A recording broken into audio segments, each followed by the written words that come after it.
आम्ही मुंबईच्या जवळ मुंबई विद्यापीठ मंत्रालय आमच्याकडे आहे, तरी पण आमचा आयएस होत नाही का? आम्ही बाबासाहेबांचा मार्ग पूर्णपणे बुद्धिवादीपणे स्वीकारला नाही.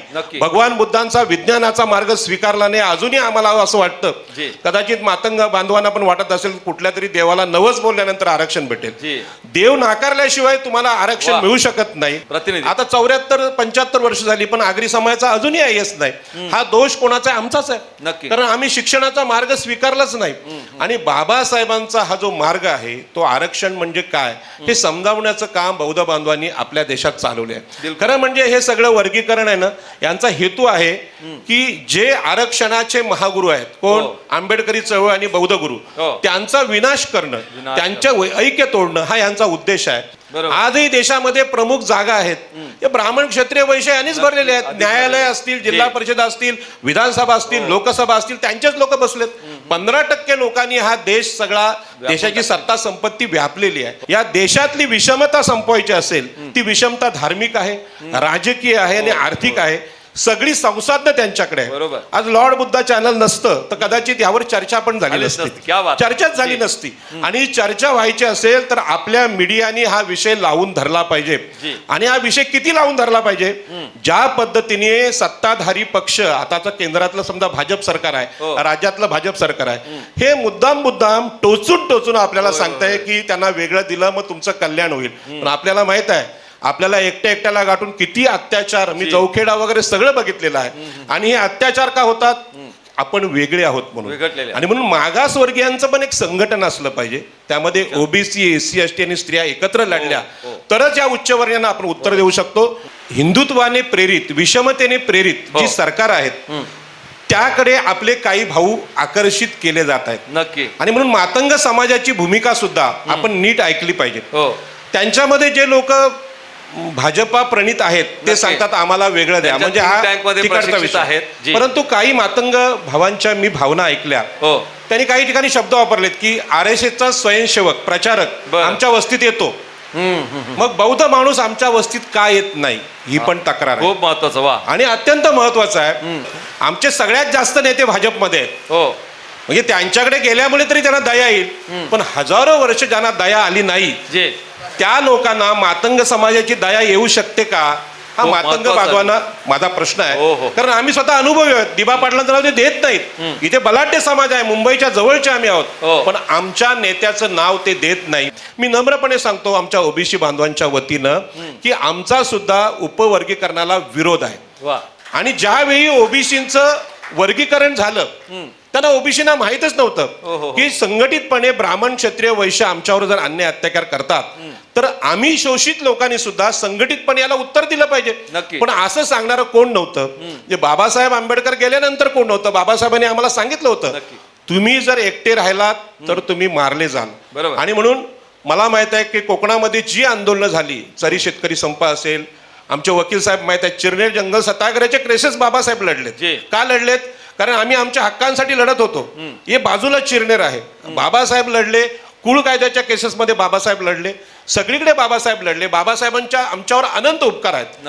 परंतु बाबासाहेबांनी दिलेला संदेश आजही या देशाला कळला नाही. ओबीसी जर संघटित नसतील तर ते आरक्षणाचे फायदे घेऊ शकत नाही. भगवान बुद्धांची इथे मूर्ती आहे. राजसत्ता सोडून त्यांनी मानवी दुःखाचं मूळ शोधलेलं आहे, म्हणजे काही नसताना शोधलेला आहे. हा पण मोठा पराक्रम. आणि त्यांचा आदर्श घेऊन बौद्ध बांधवांनी या लढ्याचं नेतृत्व करावं. आणि हे नेतृत्व उद्याचा जो मोर्चा आहे त्यामध्ये दिसलं पाहिजे. आपण मन मोठं करावं. त्यात एखादा जर मातंग समाजाचा नेता आला त्याला स्टेजवर नेलं पाहिजे. आमच्या मधला एखादा आगरी आला, कोळी आला, मोठ्या मनाने त्याला तिथे न्या. कारण तुम्ही जर मान आम्हाला दिला नाही तर हिंदुत्ववादी द्यायला तयार आहेत. राम मंदिराच्या पूजेला पण आम्हाला घेऊन जायला तयार आहेत. आता ती खजिना कोणाकडे आहे, पैसे कोण खाते, त्यामध्ये आपण ट्रस्टी कोणीच नाही. आपण शूद्रच आहोत. पण लोकांना बरं वाटतं रामाची पूजा करण्याचा मान आम्हाला भेटला. तर ह्या मोहाच्या जगामध्ये बौद्ध बांधवांनी आपण या देशातल्या गुलामीला उत्तर देणारे, लोकांना स्वतंत्र करणारे लोक आहोत, अशी भूमिका घेऊन मातंग बांधवांना सुद्धा समजून घेतलं पाहिजे. आणि त्यांना हे सांगावं लागेल की आमची प्रगती देवाच्या नवसाने झालेली नाही. बुद्धाला नवस बोलता येत नाही. बुद्ध सांगतो की मी देव नाही किंवा मी तुमच्यामध्ये चमत्काराने बदल करणार नाही, तुमची कामं तुम्हाला करायचे आहेत. आत्तदीप भव म्हणजे तुम्हाला शिकावं लागेल, आतमध्ये पाहावं लागेल. हा बारकाईचा संदेश मला वाटतं केवळ मातंग नाही, आम्ही पण तिकडेचे लोक आहोत. मी पण आता हिंदूच आहे, मी पण तिकडे झुकलेला आहे. पण ज्या ज्या लोकांनी मला हे सांगितलं ते सत्य सांगण्याचा मी प्रयत्न करतो. माझं पंतप्रधान नरेंद्र मोदींना विनंती आहे की आपण ही जी भांडणं लावलीत ती भांडणं तुम्हाला असं वाटेल की आमच्यात फूट पडेल, परंतु याची प्रतिक्रिया याच्या पुढे अशी येईल की देशातले समस्त ओबीसी, एससी, एसटी सगळे मागासवर्गीय एक येतील आणि संविधानिक राष्ट्र काय आहे आम्ही सांगू आणि हिंदू राष्ट्राच्या विषमतेला उत्तर देऊ. सर्वांना जय भीम. जय भीम सर. आणि आपलं स्वागत करतो या नवी मुंबईमध्ये. इथल्या भूमिपुत्रांकडून जी आम्ही हुंडा नाकारणारे, महिलांना अधिकार देणारे, हे एकविरा आईचे म्हणजे महामाईचे सुपुत्र जे भगवान बुद्ध आहेत त्यांच्याकडून आम्ही बोलतोय. जी अतिशय महत्त्वाचा विषय आपण लॉर्ड बुद्धांनी इथे घेतलाय. आपल्याला धन्यवाद. खरं म्हणजे अनुसूचित जाती म्हणजे SC प्रवर्गातल्या आरक्षणावरून ही चर्चा चालू आहे. जी आणि ओबीसी बांधवांना याच्यामध्ये खरं म्हणजे आपण बोलायला घेतलं पाहिजे. आणि ओबीसींच्या ज्या देशातल्या एकूण जाती आहेत 3744 केंद्रीय स्तरावर, हे सुद्धा मागासवर्गीय लोक आहेत, म्हणजे सामाजिक दृष्ट्या मागासलेले आहेत. आणि ओबीसी, SC, ST आणि आमच्या स्त्रिया यांच्याबद्दल महात्मा ज्योतिबा फुले यांनी सांगितलं होतं की या देशामध्ये शोषण झालंय पहिल्यांदा स्त्रियांचं, ओबीसींचं, शूद्रांचं आणि अतिशूद्रांचं. आणि या शोषणाविरुद्ध या देशात समता यावी असं विषय आमच्या ज्या महापुरुषांना वाटला. त्यामध्ये भगवान बुद्ध आहेत, महात्मा ज्योतिबा फुले आहेत, सावित्रीबाई फुले आहेत, डॉक्टर बाबासाहेब आंबेडकर आहेत. आणि यांनी भारतीय संविधानाच्या माध्यमातून या देशातल्या समस्येला उत्तर देण्याचा प्रयत्न केला. आणि ते उत्तर म्हणजे होतं आरक्षण. बिलकुल. आतापर्यंत आपण फक्त शिक्षण आणि नोकऱ्यातल्या आरक्षणाची चर्चा होते. नक्की. खरं म्हणजे ज्या बुद्धविहारात ही जागा आहे ती जागा म्हणजे आपले बुद्धविहार यांना मिळावी असं त्यांच्या अध्यक्षांनी सांगितलं. आम्हाला बाबासाहेब जे माहिती आहेत ते असे माहिती आहेत की या देशातली सगळी जमीन 15% ब्राह्मण, क्षत्रिय, वैश्य यांच्या नावावर आहे आणि 85% लोक आमचे भूमिहीन आहेत. आणि ह्या बुद्धविहाराला जागा मिळावी हा सुद्धा आरक्षणाचा भाग असला पाहिजे. बिलकुल. ज्या दिवशी समस्त मागासवर्गीय लोक म्हणतील की या देशाचा 7-12 85% लोकांच्या नावावर करा, तेव्हा ही जी भांडणं आहेत ना ही भांडणं आपोआप बंद होतील. आणि हे लावलेलं भांडण आहे. काय भांडण लावले त्यांनी आरोप केला की बौद्ध बांधवांनी सगळं आरक्षण खाल्लं. हा सगळ्या देशाचा आरोप आहे. परंतु आरक्षण हे खाण्यासाठी आपली क्षमता निर्माण करावी लागते. त्यातलं पहिलं आहे शिक्षण. बरोबर. शिक्षणच नसेल तर तुम्ही घेऊ शकत नाही. या चर्चेमध्ये मातंग बांधवांनी जो आरोप केला की आमच्यावर अन्याय झाला म्हणून आम्हाला वेगळं द्या, वेगळं आरक्षण द्या. हा अन्याय का झाला याच्याकडे मी लक्ष वेधू इच्छितो. नक्की. आपल्याला माहित आहे की बाबासाहेब आंबेडकरांच्या बरोबर रायगड जिल्ह्यातल्या सगळ्या आंदोलनात आगरी समाज आहे, कोळी समाज आहे, बंडारी समाज आहे आणि जमिनींच्या आंदोलनात आम्ही त्यांच्यासोबत होतो. बाबासाहेबांच्या नेतृत्वाखाली आमचे नेते लढले. नारायण नागू पाटील, दिबा पाटील, दत्ता पाटील लढले. परंतु बाबासाहेब आंबेडकरांनी सांगितलेला सगळ्यात मोठा संदेश होता शिक्षणाचा. तुम्ही शिका आणि पुढे जा. आज मातंग समाजाला वाटते की आमच्यामध्ये अजूनही म्हणजे IAS, IPS किंवा मोठ्या पदावर आम्ही जाऊ शकलो नाही आणि याचं खापर ते फोडतायत बौद्ध बांधवांना. परंतु आमचं पण तेच दुःख आहे. आगरी समाज तर मुंबईचा मालक आहे, कोळी मुंबईचा मालक आहे, भंडारी मालक आहे. मुंबई विद्यापीठ आमच्या जागेत आहे पण अजूनही आमचा IAS झाला नाही. याचं खरं कारण आहे की शिक्षणाचा मार्ग आम्ही स्वीकारलेला नाही आणि शिक्षणाचा मार्ग, प्रबोधनाचा मार्ग हा बौद्ध समाजाने स्वीकारला. आणि पुढचं जाऊन सांगतो की ओबीसी बांधवांना या सगळ्याची कल्पना अजूनपर्यंत नीट नाही आहे. आमच्याकडे जी ओबीसीमध्ये जो सगळ्यात मोठा वीक पॉइंट आहे की परंपरागत ज्या अंधश्रद्धा आहेत, धर्माला प्रमुख मांडणं ही जी पद्धत आहे. म्हणजे आज हिंदूंमध्ये कदाचित ब्राह्मण, क्षत्रिय, वैश्य स्वतःला कट्टर हिंदू म्हणत नसतील पण ओबीसी म्हणतो. परंतु आरक्षण घ्यायची वेळ आमच्यावर का आली? हिंदू धर्माच्या चातुर्वर्ण्य पद्धतीने सांगितलं की या देशातले ब्राह्मण, क्षत्रिय आणि वैश्य हे जन्मताच श्रेष्ठ आहेत आणि आम्हाला कायम जन्मताच गुलामीत टाकलं. आम्ही शूद्र म्हणून तुम्ही गुलाम, तुम्हाला शिक्षणाचा अधिकार नाही, तुम्हाला नोकऱ्यांचा अधिकार नाही, तुम्हाला संपत्तीचा अधिकार नाही. हे सगळे विषय आरक्षणाच्या धर्तीवर चर्चेला आले पाहिजेत. आणि म्हणून आज मातंग समाजाच्या मनात जो गैरसमज झाला तो गैरसमज अनेक लोकांमध्ये आहे. म्हणजे जरी कोणी माईकवर बोलत नसलं तरी खाजगीमध्ये बोलतात. हे सगळं आरक्षण बौद्ध समाजाने खाल्लं. हा जो आरोप होतोय हा आरोप उच्चवर्णीयांकडून होतोय. आजही देशामध्ये प्रमुख जागा आहेत हे ब्राह्मण, क्षत्रिय, वैश्य यांनीच भरलेले आहेत. न्यायालय असतील, जिल्हा परिषद असतील, विधानसभा असतील, लोकसभा असतील, त्यांचेच लोक बसलेत. 15% लोकांनी हा देश सगळा देशाची सत्ता संपत्ती व्यापलेली आहे. अशा परिस्थितीमध्ये ज्या पद्धतीने बाबासाहेब आंबेडकरांनी इथे सगळ्या लोकांना जागवण्याचा प्रयत्न केला, आणि मी बौद्ध बांधवांना धन्यवाद देईन की आरक्षण म्हणजे काय. म्हणजे मी प्रामाणिकपणे सांगतो, राजाराम पाटील म्हणून वयाच्या 35व्या वर्षी शिक्षक म्हणून मला आरक्षण समजलं नव्हतं. ओबीसी या शब्दाचा अर्थ कळला नव्हता. तो अर्थ सांगितला बौद्ध बांधवांनी, आणि बौद्ध बांधवांनी आम्हाला शिकवलं आरक्षण म्हणजे काय सवलत नाही किंवा तुम्हाला काय विशेष अशी सोय नाही. तर तुमच्या हजारो वर्षांच्या अन्यायावर उपाय कुठला करायचा असेल तर तुम्हाला एका तरी क्षेत्रात एका तरी माणसाला, लाखामधून एकाला प्रतिनिधित्व मिळालं पाहिजे. आता 74-75 वर्ष झाली पण आगरी समाजाचा अजूनही आयएस नाही. हा दोष कोणाचा आहे? आमचाच आहे, कारण आम्ही शिक्षणाचा मार्ग स्वीकारलाच नाही. आणि बाबासाहेबांचा हा जो मार्ग आहे तो आरक्षण म्हणजे काय हे समजावण्याचं काम बौद्ध बांधवांनी आपल्या देशात चालवले आहे. खरं म्हणजे हे सगळं वर्गीकरण आहे ना, यांचा हेतू आहे की जे आरक्षणाचे महागुरु आहेत, कोण? आंबेडकरी चळवळ आणि बौद्ध गुरु, त्यांचा विनाश करणं, त्यांच्या ऐक्य तोडणं हा यांचा उद्देश आहे. आणि हा उद्देश आम्हाला सफल होऊन द्यायचा नाही. मी नम्रपणे सांगतो आमच्या ओबीसी बांधवांच्या वतीनं की आमचा सुद्धा उपवर्गीकरणाला विरोध आहे. आणि ज्यावेळी ओबीसींचं वर्गीकरण झालं त्यांना ओबीसीना माहितच नव्हतं की संघटितपणे ब्राह्मण, क्षत्रिय, वैश्य आमच्यावर जर अन्याय अत्याचार करतात तर आम्ही शोषित लोकांनी सुद्धा संघटितपणे याला उत्तर दिलं पाहिजे. पण असं सांगणारं कोण नव्हतं. जे बाबासाहेब आंबेडकर गेल्यानंतर कोण नव्हतं. बाबासाहेबांनी आम्हाला सांगितलं होतं तुम्ही जर एकटे राहिलात तर तुम्ही मारले जाल. आणि म्हणून मला माहित आहे की कोकणामध्ये जी आंदोलनं झाली, चरी शेतकरी संप असेल, आमचे वकील साहेब माहित आहेत, चिरनेर जंगल सत्याग्रहाचे केसेस बाबासाहेब लढलेत. का लढलेत? कारण आम्ही आमच्या हक्कांसाठी लढत होतो. हे बाजूला चिरनेर आहे, बाबासाहेब लढले. कुळ कायद्याच्या केसेसमध्ये बाबासाहेब लढले.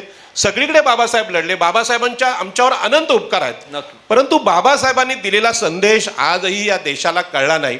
ओबीसी जर संघटित नसतील तर ते आरक्षणाचे फायदे घेऊ शकत नाही. आणि म्हणून मराठा बांधवांनी जेव्हा सांगितलं जरांगे पाटलांनी की आम्हाला ओबीसीतून आरक्षण पाहिजे, मी जाहीरपणे कॅमेऱ्यावर सांगितलं. काय सांगितलं की अहो तुमचं शोषणच कोणी नाही केलं, तुम्हाला आरक्षण कसं?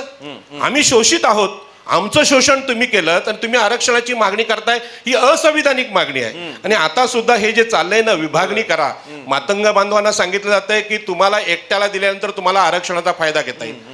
आम्ही मुंबईच्या जवळ मुंबई विद्यापीठ मंत्रालय आमच्याकडे आहे, तरी पण आमचा आयएस होत नाही. का? आम्ही बाबासाहेबांचा मार्ग पूर्णपणे बुद्धिवादीपणे स्वीकारला नाही.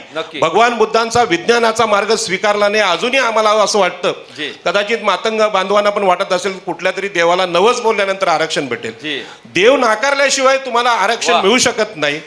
त्याचं कारण आहे की देव, स्वर्ग, आत्मा, नरक, वेद, उपनिषद, पुराण यांनी सगळ्यांना सांगितलं, या सगळ्यांनी एकत्र येऊन सांगितलं की स्त्रियांना कुठलेही अधिकार देऊ नका. पहिल्यांदा आमच्या आईला अधिकार नाकारले, बहिणीला अधिकार नाकारले.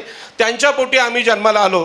ते सहज आहे तुम्हाला की आई जर गुलाम असेल, आईला शिक्षणाचा अधिकार नसेल तर मुलं काय शिकणार? बरोबर. आणि म्हणून बाबासाहेब आंबेडकरांनी, महात्मा ज्योतिबा फुलेंनी जी रचना केली की स्त्री शूद्राती शूद्र यांचं शोषण झालेलं आहे, तर त्यांचा संदेश आहे की या उच्चवर्णीय लोकांच्या अत्याचाराविरुद्ध लढायचं असेल तर तुम्हाला सगळ्यांना एकत्र राहायला पाहिजे. आणि म्हणून केवळ एससी समूहातल्या आता 59 जाती आहेत, त्यातली एक जात सांगते आम्हाला वेगळं करा, तर ते चुकीचं आहे. त्या बांधवांना माझी विनंती आहे, एकटे पडलात तर हे तुम्हाला मारू शकतात. आम्ही याचा अनुभव घेतोय.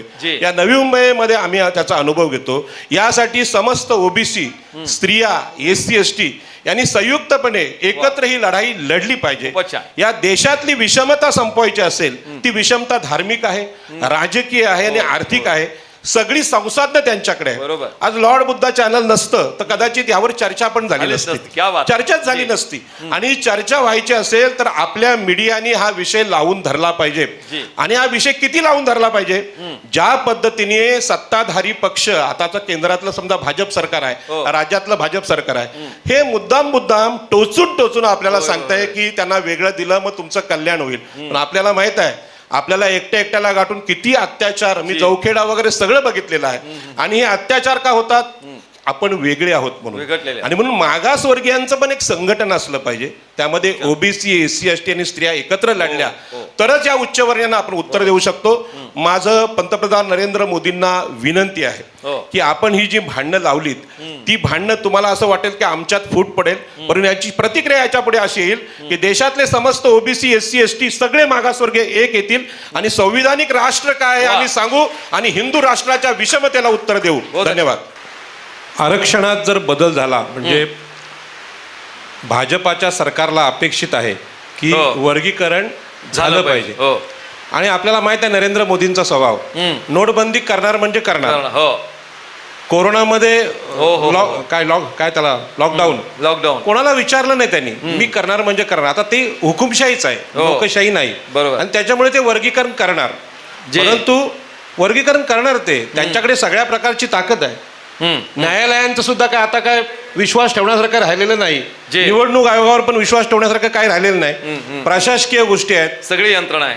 लोकसभेचे खासदार खरेदी केले जातात म्हणजे माणसाचं शील आज संपलेलं आहे. अशा परिस्थितीमध्ये ऑपरेशन टायगर वर्गीकरण होणं हे या देशातलं समतेचं फार मोठं नुकसान असेल, आपलं अपयश असेल. आणि म्हणून वर्गीकरण होऊ नये म्हणून आपण लढतोय. तर मला असं वाटतं की हिंदुत्वाने प्रेरित, विषमतेने प्रेरित जी सरकार आहेत त्याकडे आपले काही भाऊ आकर्षित केले जात आहेत. नक्की. आणि म्हणून मातंग समाजाची भूमिका सुद्धा आपण नीट ऐकली पाहिजे. त्यांच्यामध्ये जे लोक भाजपा प्रणित आहेत ते सांगतात आम्हाला वेगळं द्या, म्हणजे हा तिकडचा विषय आहे. परंतु काही मातंग भावांच्या मी भावना ऐकल्या, त्यांनी काही ठिकाणी शब्द वापरलेत की RSSचा स्वयंसेवक प्रचारक आमच्या वस्तीत येतो, मग बौद्ध माणूस आमच्या वस्तीत का येत नाही ही पण तक्रार खूप महत्वाचं आणि अत्यंत महत्वाचं आहे. मी इथे बऱ्यापैकी बौद्ध बांधव आहेत, चर्मकार समाजाचे माझे भाऊ आहेत, पण बौद्ध बांधव मोठ्या प्रमाणात आहेत. आणि बाबासाहेबांची जी परंपरा आहे, भगवान बुद्ध आणि बाकीची, ती बौद्ध बांधवांच्या खांद्यावर आहे. आणि आता सगळ्यांची अपेक्षा आहे की शेवटचे लोक आहेत, आम्हाला भाजप समजा 50 खोके देत आहे किंवा बाकीचं काय देत आहे, पद देत आहे, तर आम्ही तिकडे चाललोय असे निर्लज्ज हे लोक बोलायला लागलेत. अशा परिस्थितीमध्ये जो पिचलेला आहे त्याची अपेक्षा वाढत चाललंय बौद्ध बांधवांकडून. आणि म्हणून तुम्ही जे आज हे करताय की बाबा हे सगळं वाचवलं पाहिजे, त्याच्या पाठीमागे उदात्त तुमचा धोरण आहे. खरं म्हणजे आता यांनी सांगितलं की वर्गीकरण झालं तर सगळ्यात जास्त आरक्षण कोणाला मिळणार आहे, आंबेडकरी आणि बौद्ध बांधवांना मिळणार लोकसंख्येनुसार. मग तो फायदाच आहे लोकसंख्येनुसार. तरी सुद्धा माझा शेवटचा राहिलेला भाऊ याचं नुकसान होऊ नये ही मोठी कल्पना बाबासाहेब आंबेडकरांनी आम्हाला दिली. त्या कल्पनेकडे मी आपलं लक्ष वेधू इच्छितो. नक्की सर. आणि म्हणून आज अशी स्थिती आहे की ओबीसी मधल्या आमच्या अनेक जाती या मनुवाद्यांकडे झुकलेल्या आहेत. बरोबर. आता त्यांच्याबद्दल वाईट बोलणं सोपं आहे, पण तुम्ही करुणेने विचार केलात तर आपण त्यांच्याकडे गेलं पाहिजे, त्यांना समजवलं पाहिजे, विनम्रतेने गेलं पाहिजे. या कार्यक्रमाचं आयोजन करताना इथल्या बांधवांनी ज्या पद्धतीने या अध्यक्षांनी इथे आम्हाला आणण्यासाठी जे प्रयत्न केले ते खरोखर अतिशय विनम्रता त्यांची दिसली. आमचे चेंबूरचे काय त्यांच्या दादांचं नाव दाणी साहेब अत्यंत नम्रपणे सगळ्यांना हँडल करतात. हीच भूमिका प्रत्येक बौद्ध बांधवांची असली पाहिजे. मी आजचा दिवस आहे, उर्व्यामध्ये हा कार्यक्रम होतोय, तो दिवस अत्यंत महत्वाचा आहे. उद्या 24 जून आहे. कालच्याच दिवशी 2013ला दिबा पाटील साहेब यांचा मृत्यू झाला. आणि दिबा पाटील हे फुले शाहू आंबेडकरांच्या विचाराने चाललेले नेते होते, ओबीसीचे नेते होते. आणि त्यांचं नाव ह्या एअरपोर्टला मिळावं म्हणून आम्ही आंदोलन करतोय. आता आगरी समाजाला, कोळी समाजाला असं वाटतं हे नाव का भेटत नाही, कारण आरक्षणामध्ये आरक्षणधारी नेते किंवा आरक्षणाचे समर्थक दिबा पाटील होते, त्यांना भाजपा कधी पाठिंबा देईल का? नाही. म्हणजे अजूनही आमची अंधश्रद्धा आहे की भाजपा दिबा पाटलांचं नाव देईल, कधीच देणार नाही. कारण एका शूद्राचं नाव विमानतळावर भेटावं असं कोणाला वाटणार नाही. परंतु हा जो विषय आहे हा मागासवर्गीयांपर्यंत आम्ही पोहोचू शकलेलो नाही. उद्याचा दिवस आला, लोकसभा झाल्या, विधानसभा झाल्या, महानगरपालिका झाल्या, आमच्या लोकांना असं वाटत होतं आमचे सगळ्यात जास्त नेते भाजपमध्ये म्हणजे त्यांच्याकडे गेल्यामुळे तरी त्यांना दया येईल, पण हजारो वर्ष ज्यांना दया आली नाही त्या लोकांना मातंग समाजाची दया येऊ शकते का, हा मातंग बांधवांना माझा प्रश्न आहे. कारण आम्ही स्वतः अनुभवी आहोत. दिबा पाटलांचं नाव ते देत नाहीत. इथे बलाढ्य समाज आहे, मुंबईच्या जवळचे आम्ही आहोत, पण आमच्या नेत्याचं नाव ते देत नाही. बाजूला अटल बिहारी वाजपेयी ब्रिज झाला, जे शिवडी नावा, त्याला न विचारता अटल बिहारी वाजपेयी यांचं नाव मिळालं, कारण ते ब्राह्मण आहेत. पण आमची भूमी, हा ब्रिज पण समुद्रावरचा आमचा, ही नवी मुंबई विमानतळाची भूमी आमची आहे. इथे बुद्ध भूमी आहे ती, तिथल्या लेण्यांसाठी मी आंदोलन केलं. पण आपल्याला लेण्यांमध्ये पण नाही यश आलं आणि दिबा पाटलांच्या नावामध्ये पण नाही आलं. मातंग बांधवांना माझी विनंती आहे की आपल्याला ही गोष्ट समजून घ्यावी लागेल. एकटे जर पडलात तर तुमचं आरक्षण काहीच राहणार नाही. भयानक मोठा अत्याचार इथे होतो. इथे मगाशी रमाबाई नगरचा उल्लेख झाला. आपली किती माणसं मारली? 11 लोक, 11 माणसं मारली. कोण होता? कदम नावाचा, मनोहर कदम. कुठल्या जातीचा असेल? मराठा समाजाचा. आमच्या ह्या भूमीसाठी, नवी मुंबईसाठी जे आंदोलन झालं, जासईला, इथं बाजूला जासई आहे, आमची 5 माणसं गोळ्या घालून मारली. मुख्यमंत्री होते वसंतदादा पाटील, ते पण शेतकरी, आम्ही पण शेतकरी, पण ते जमीनदार आणि आम्ही कुळ. हा जो संघर्ष आहे, हा संघर्ष फार मोठा आहे. आणि म्हणून मला वाटतं एक वेगळ्या अँगलने आता विचार करायची गरज निर्माण झाली. मला कल्पना आहे की बौद्ध बांधवांना फक्त शिक्षण आणि नोकऱ्या मिळाल्यात, अजून त्यांना जमिनी नाही भेटल्यात. वकील साहेबांकडून उल्लेख झाला, म्हणजे कुळ कायद्याचं आंदोलन बाबासाहेबांच्या नावाने आम्ही चालवतो. जमिनी भेटलेल्याच नाहीत, समुद्रावरचा अधिकार काहीच नाही मिळाला, समुद्र माहितच नाही, एखादा कॅप्टन आमचा गेलाय, जंगल नाही मिळाली, अशा कितीतरी भौतिक गोष्टी, कारखाने नाहीत, सगळी विमानतळ आधारितच्या नावावर झालीत, आज सगळे मोठे उद्योग त्यांच्या नावावर झालेत. अशा परिस्थितीमध्ये मला विश्वास आहे की बौद्ध बांधवांजवळ फार साधन संपत्ती नाही, परंतु आपल्याला एक अनुभव आहे. भगवान बुद्धांची इथे मूर्ती आहे. राजसत्ता सोडून त्यांनी मानवी दुःखाचं मूळ शोधलेलं आहे, म्हणजे काही नसताना शोधलेलं आहे. हा पण मोठा पराक्रम, आणि त्यांचा आदर्श घेऊन बौद्ध बांधवांनी या लढ्याचं नेतृत्व करावं. आणि हे नेतृत्व उद्याचा जो मोर्चा आहे त्यामध्ये दिसलं पाहिजे. आपण मन मोठं करावं. त्यात एखादा जर मातंग समाजाचा नेता आला, त्याला स्टेजवर नेलं पाहिजे. आमच्या मधला एखादा आगरी आला, कोळी आला, मोठ्या मनाने त्याला तिथे न्या. कारण तुम्ही जर मान आम्हाला दिला नाही तर ते हिंदुत्ववादी द्यायला तयार आहेत. राम मंदिराच्या पूजेला पण आम्हाला घेऊन जायला तयार आहेत. आता ती खजिना कोणाकडे आहे, पैसे कोण खाते, त्यामध्ये आपण ट्रस्टी कोणीच नाही, आपण शूद्रच आहोत. पण लोकांना बरं वाटतं रामाची पूजा करण्याचा मान आम्हाला भेटला. तर ह्या मोहाच्या जगामध्ये बौद्ध बांधवांनी आपण या देशातल्या गुलामीला उत्तर देणारे, लोकांना स्वतंत्र करणारे लोक आहोत, अशी भूमिका घेऊन मातंग बांधवांना सुद्धा समजून घेतलं पाहिजे. आणि त्यांना हे सांगावं लागेल की आमची प्रगती देवाच्या नवसाने झालेली नाही. बुद्धाला नवस बोलता येत नाही. बुद्ध सांगतो की मी देव नाही, किंवा मी तुमच्यामध्ये चमत्काराने बदल करणार नाही, तुमची कामं तुम्हाला करायचे आहेत. आत्मदीप भव म्हणजे तुम्हाला शिकावं लागेल, आतमध्ये पाहावं लागेल. हा बारकाईचा संदेश मला वाटतं केवळ मातंग नाही, आम्ही पण तिकडेचे लोक आहोत. मी पण आता हिंदूच आहे, मी पण तिकडे झुकलेला आहे. पण ज्या लोकांनी मला हे सांगितलं ते सत्य सांगण्याचा मी प्रयत्न करतो. आपल्याला लॉर्ड बुद्धाला विनंती आहे की जसं हे आंदोलन आता वर्गीकरणाचं हे चाललाय विषय, यामध्ये आपला 100% विजय होईल. कारण या चर्चेतून असा विषय चाललाय की संघ परिवार घाबरायला लागलाय. कारण हे करायला गेलोय की झालं भलतं असं होईल. आणि म्हणून इतर जातींची जी आंदोलन आहेत, उद्या दिमा पाटील नामकरणाचा विषय आहे, ओबीसीच्या सगळ्या लोकांचा विषय आहे. मी लॉर्ड बुद्धाला विनंती करेन, सगळ्या समाजाच्या सामाजिक न्यायाच्या चर्चेत आपण आलं पाहिजे. आणि मी खात्रीने सांगतो, इथे तुम्हाला मासे, भाकऱ्या जे काय असेल ते आम्ही द्यायला तयार आहोत. बाबासाहेब आंबेडकर अलिबागला येऊन त्यांनी खाल्लेली आहे. बंधुत्वाचं आता आम्ही विसरलेलो नाही, ते तो आदर तुम्हाला पण भेटेल. पण या चर्चेमध्ये जे आपल्या विरोधात गेलेत त्यांचं बोलणं सुद्धा ऐकण्याचं लोकशाहीमध्ये आपली तयारी असली पाहिजे. विरोधी पक्षाची गोष्ट पण ऐकली पाहिजे. आणि म्हणून मातंग बांधवांचं जे काय म्हणणं आहे ते आपण ऐकून घेऊया आणि त्यांना सांगूया आमची प्रगती नक्की कशाने झाली, याच्यावर महाचर्चा होऊ द्या. आणि ही चर्चा ओबीसी पण ऐकतात. ओबीसी ते येत नाहीत, पण त्यांचं लक्ष आहे, ते ऐकतात. त्यांच्या छोट्या छोट्या क्लिप करा, लोकांपर्यंत जाऊ द्या. आणि अंतिमतः हेच गोष्ट आहे की जी बौद्धिक हुशारी आहे, तर्क आहे, लॉजिक आहे, विज्ञान आहे, हे अंधश्रद्धेतून येत नाही. त्यामुळे ब्राह्मण, क्षत्रिय आणि वैश्य या देशावर फार काळ राज्य करू शकणार नाही. त्यांची चिन्ह आता दिसायला लागलीत. फक्त आपल्याकडे मीडिया नाही, चर्चा होत नाही, साहित्य नाही. आणि बौद्ध बांधवांना अजूनही वाटतं की आम्ही एकट्याने किती जबाबदारी घ्यायची. बाबासाहेबांनी जी जबाबदारी घेतलेली आहे ती बघितली तर आपल्याला वाटतं की आपलं जीवन फार छोटं आहे. म्हणजे एकाच आयुष्यात त्यांनी एवढं मोठं काम केलेलं आहे. आणि म्हणून सगळ्या बौद्ध बांधवांना विनंती आहे, आपण नवी मुंबईत राहायला आलात, उलव्यात आलात, या नवी मुंबईला सजग, साक्षर आणि विद्वान बनवण्याची जबाबदारी तुमच्यावर आहे, ती झाली पाहिजे एवढी विनंती करतो आणि माझं बोलणं संपतो. देख रहे हैं लॉर्ड बुद्धा टीवी।